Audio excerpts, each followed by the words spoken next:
Yo, yo, yo. Into the O. So basically, y'all, I've just a little bored or whatever, you know what I'm saying? But I thought I had this good idea. What if I started doing a series? My channel is really all over the place. Usually I do have series like I do 2K and I do Realm Royale, and those are really the only continued videos that I've done over and over again. Other than that, I don't really have any series. So what I thought I'd do is make Freaky Deaky Friday.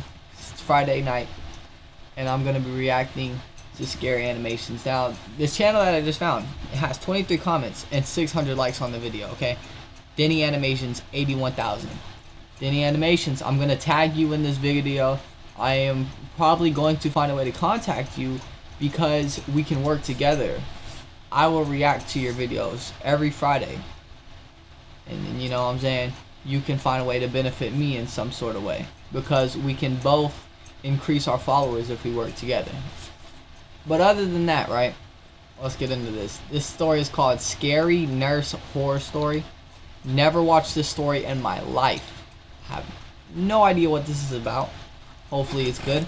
I got my blanket right here because, boy, I'm scary. And yeah, I hope everything is just right for y'all. Make sure y'all watch this at night. Don't watch this in the day. Let's get it. My name is John J. Bordero. I'm 26 years old, and I work at a previously local coffee shop. I say previously local because I don't think I'm anywhere close to that place. Let me start from the beginning. I was working as a cashier that day and taking orders when I saw a person across the street. I didn't think anything of it till hours later when we had little activity and I saw that they were still there. Out of curiosity, I asked the other cashier if he saw the person as well. As they turned up to look at them, they looked confused. Weren't they standing there like 3 hours ago? He asked. I replied with a shrug and told him that I was going to check on them. As I headed out the door, I turned around to see most of my coworkers gathering behind the counter. I turned back and took a long look at them. They were wearing a black trench coat, a pair of dirty sneakers, and a baseball cap that looked like it had sat on his head his entire life. "Hey guy, are you all good? You've been standing there for hours now," I called out to him from across the street. He didn't move or show any signs of hearing me. Hesitantly, I walked across the street, and at this moment I know why my parents told me to look both ways before crossing the street, because at that moment I was struck by a semi going well over the speed limit. I don't remember much of that, but what I do remember is that I didn't feel a thing, and the strange man lifted his head slightly, and I saw a ghostly white face and the smile of a man who has no sympathy left. I remember hearing the sounds of my coworkers gathering around me. One of them was calling the police, and for a short while I could open my eyes. I saw the blood starting to pool around me and people standing over me, but the thing I remember the most clearly was the other cashier was looking around, and I didn't realize this till later, but he was looking for the guy, which implies he either ran or disappeared. I woke up later in a hospital room surrounded by all sorts of equipment and many tubes running from my body. I took a good long look at myself. My right arm and leg were both broken and strung up from the roof. I tried to move my head, but pain shot through my body like electricity. My neck was in a brace, but I could still barely move it, but it still hurt to move it, so I just moved my eyes and not my head. I looked forward and saw a few x-rays, but they were pictures of a leg, a neck, and I think the last one was an arm, but it looked like a glass table that had been in an earthquake. As an educated guess, I think they were my x-rays. My leg was broken right at the place where it needs to hit, and my neck wasn't broken, but from what I could tell, something wasn't right. I tried to call out for any nurses or a doctor, but I couldn't produce any sounds. It's a strange feeling when your brain tells you to do something, but you can't. It gives you this feeling of confusion and fear. After this whole ordeal with not being able to yell, I remembered that hospitals have a button to call a nurse. I used my left hand to feel for it, and I didn't find one, but either way I heard the door to the right open. Something about the footsteps didn't sound right. They sounded uneven or out of time. I don't remember. Whoever they were walked over to my bed and started fiddling with the equipment next to me, and for some reason I didn't alert them I was awake, but as they were leaving, I must have pushed the button off the bed somehow, because next thing I know there's a clatter on the wall, and whoever was in my room shambled over to the wall, never looking at me, and picked up the button and set it back on my bed. They started to walk over to the door, but they stopped at the foot of the bed, and for some reason I closed my eyes like I was sleeping, but opened my left eye just enough to see out of it. The nurse turned to face me, or at least turned her head to me because she had no face. Out of fear for what would happen to me if I did anything, I just sat in the bed and You watched just making as she this up, walked bro. to the door and out into the hall. After a long time, I finally relaxed. Then I started to realize the true scale of my danger, and I let out a silent scream.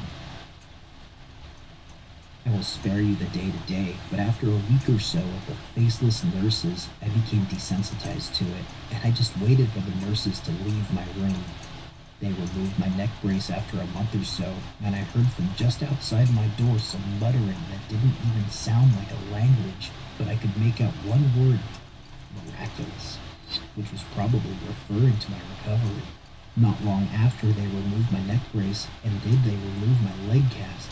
I think after a year in the hospital, I finally worked up the courage to yell out to the nurses, but no one came.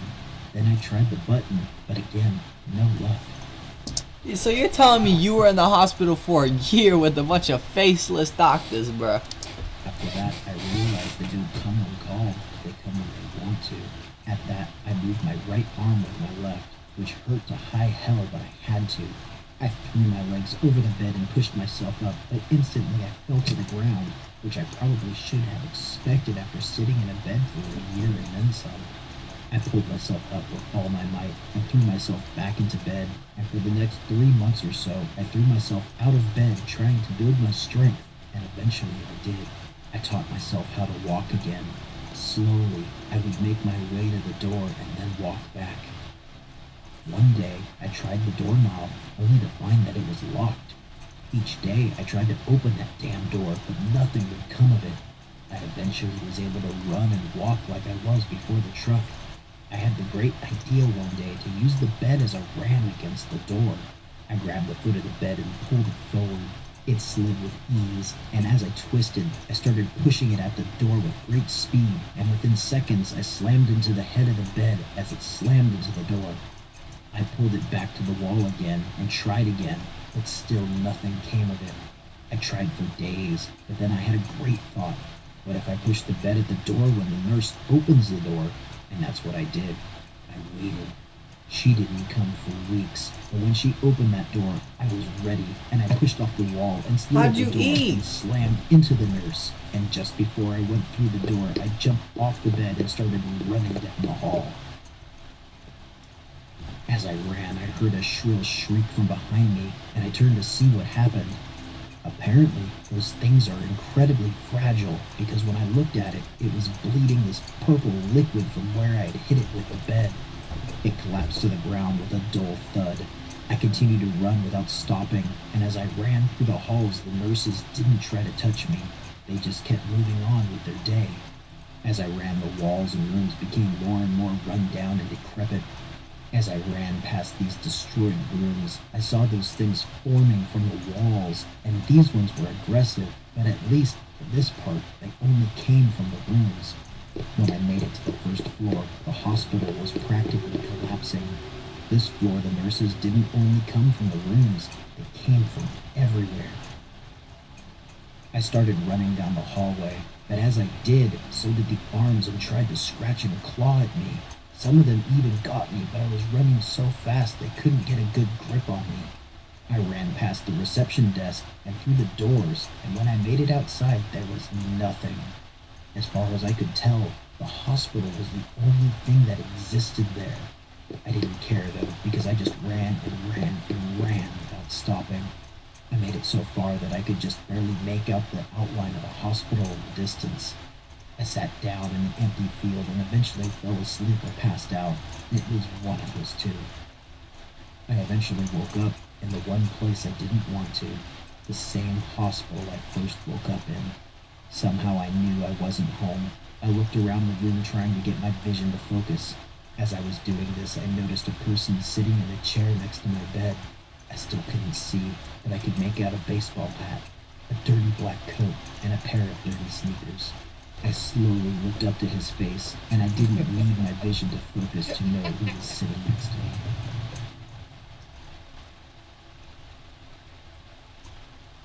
Bruh. The freak, bro. Danny Animations, bro. Did you make up that story, bro?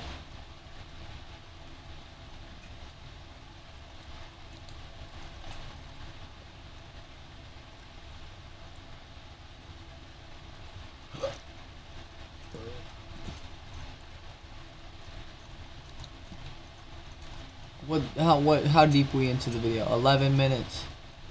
Okay, I think we got time for one more. It's gonna be a short one though. That one was 8 minutes, so we're gonna try to get one. I was an intern in a. Okay, we're gonna click this one. Here's a song Only has 9,000 views, but I'm gonna leave a like. Let's save more towels, it's not too late. From a fish stick to a lipstick to a hand-sized plate. Use a little square and more. Terra Square paper towels from Brawny. They seem like robots, I'm not gonna lie.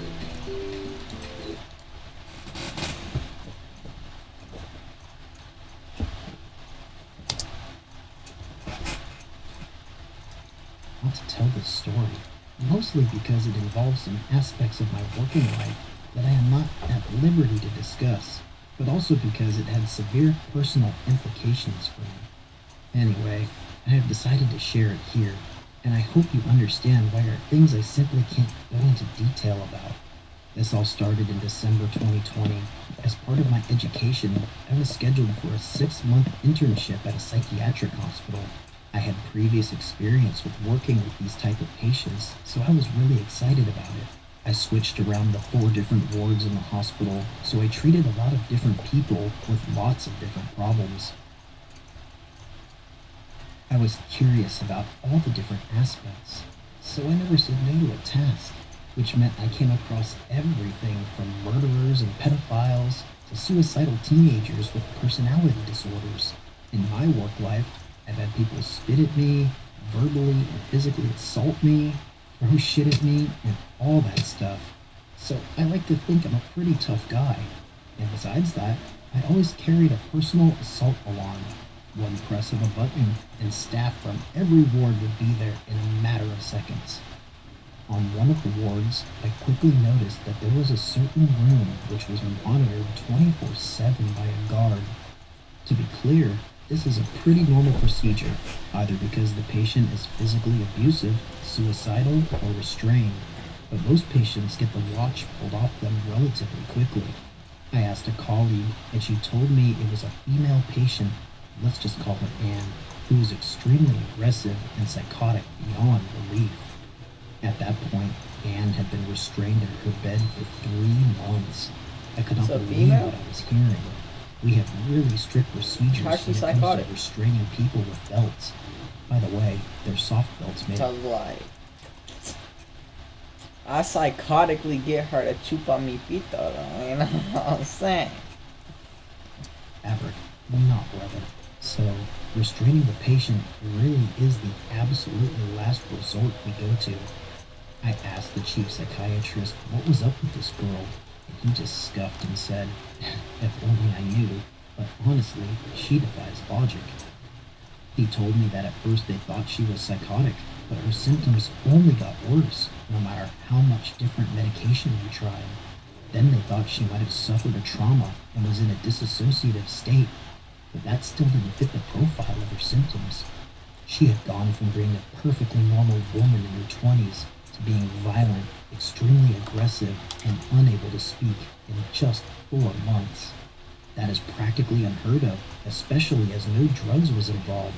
We regularly make a toxicology check of all patients, and always when they're admitted. One day my alarm went off. They're all connected, so I know where I need to run to help my colleagues. I immediately knew it had to be Anne, and I was right. She had only her legs and torso fixated. Again, normal procedure, if the patient otherwise is relatively calm. She had defecated in her hand and thrown it at the guard watching her. She then proceeded to bite her fingers so far that 3 or 4, and I can't remember the exact number, had really bad fractures. Both her hands were a bloody mess, and she needed like 50 stitches afterwards. It wasn't the blood or the fact that she... Okay, I mean, if she's throwing her caca at people, then, I mean, I don't know if I want her and biting stuff. I had seen that loads of times, but the screams this woman made, it was the most primal, guttural, and terrifying sounds I have ever heard. It scared me shitless. The best way I can describe it, something like a bear growling and a mountain lion hissing and spitting at the same time. I have seen my fair share of people in primal distress, but I could have never imagined that a person could make sounds like that. As an intern, I am in no way allowed to use force, so I was just watching as 7 of my colleagues tried to fixate her fully to her bed. They had serious trouble pinning her down. Mind you, these people are really experienced people. At last, we called a medical alarm, which immediately calls for a chief psychiatrist to make decisions. He decided to forcefully medicate her. They gave her 1 and then a second shot. It only seemed to piss her off, even though it should have put a bear to sleep. At the 3rd injection, she calmed enough so that they could restrain her. She never nodded off. She just breathed heavily and kept staring up the same corner of the room, sometimes smirking at something only she could see. Fast forward 2 weeks. I was back at the board. It was a relatively calm weekend, so there really wasn't much to do. Anne was in one of her good periods, so she had had her restraints removed. A guard was always by her, though. I was sitting in the office, when suddenly I see Anne walking in the hallway without the guard. I don't know if he had taken a bathroom break or whatever, but he wasn't around. So I catched up with her. I asked her what she was doing in the hallway alone, but of course she didn't respond. I should mention that many of my colleagues were afraid of Anne, and rightfully so, even though everyone is aware that it's the illness and not the person attacking you. But when it keeps happening, that patient does catch some stigma. I, for one, always try to look at the person and not the illness, so I asked where we were going. She took me by the arm and led me to the common area. She went over to a book cabinet, turned and looked at me, and muttered, "Read. Book." I was completely taken aback by the fact that she was speaking. She pulled out a random book and handed it to me. She then sat down on the floor and started rocking back and forth. I joined her on the floor and started reading the book. It was just some random old book, probably from a charity, and it had no special meaning. Well, what book was it, bro? Because I'm not gonna lie, it's simple for nobody, bro. Let me tell you, bro, if it's a bad book, bro, I'm gonna be like, yo, we're not reading this shit, bro. You gotta read some Captain Underpants or something. So I ain't reading that. I'm just talking, bro. I'm tired, bro. As I read, she came closer and closer to me. She then cuddled up to me, put her head on my lap, and fell asleep. One of my colleagues came by, and she looked absolutely shocked. And before she put Gigi, I would have been like, yo, you sucked your pito. 5 or 6 people, including the chief psychiatrist, was looking at me reading this random book out to her. Mad.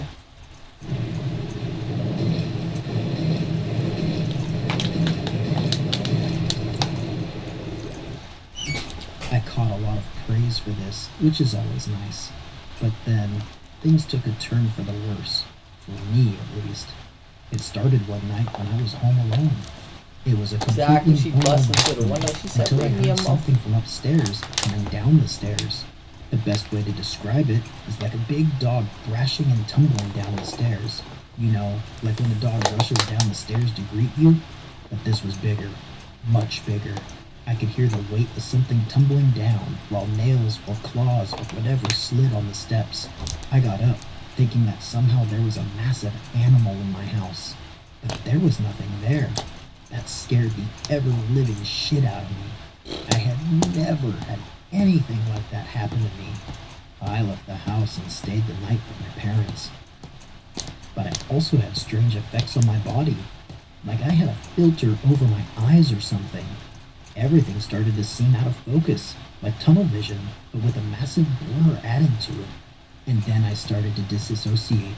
I had this feeling of being totally out of contact with my body. Then came the panic attacks. My girlfriend called an ambulance one of the times because I was on the verge of a heart attack. The paramedics said I had a heart rate of 240 BPM. You had a girlfriend the whole time and you was letting a girl sit on you. Put her face on your lap?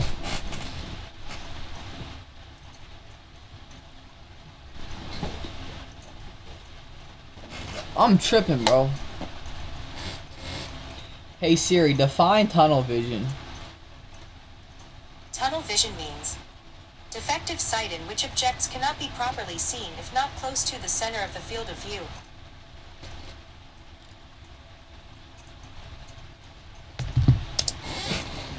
I have had no prior problems with my psyche, but I figured it was stress. I have suffered from sleep paralysis before, but never with hallucinations, or whatever you want to call it. Me too, but bro. that started recently. I see a large black mass with long arms and legs sit in the top corner of our bedroom, like a massive spider, but just with 4 legs. This is now happening on a nightly basis. A couple of days ago, I told my girlfriend about it because she kept pestering me with, Yo, girlfriend is built funnily fine. look, her titties are like nice, but at the same time they're lumpy. And then look at her butt, like she has a thin waist and it comes out like that. But then look at her legs. I mean, I probably still smashed her. Tell your girlfriend come see me, boy. She don't want to date you with your fucking... I don't even know what the hell to call that shit on your head, bro. about my nightmares. She said, "That's funny. Every time you're just about to go to sleep, you look up in that corner and you sort of think." That reminded me of Anne, and now I am absolutely terrified that I might have brought something home. Believe or not, that's up to you.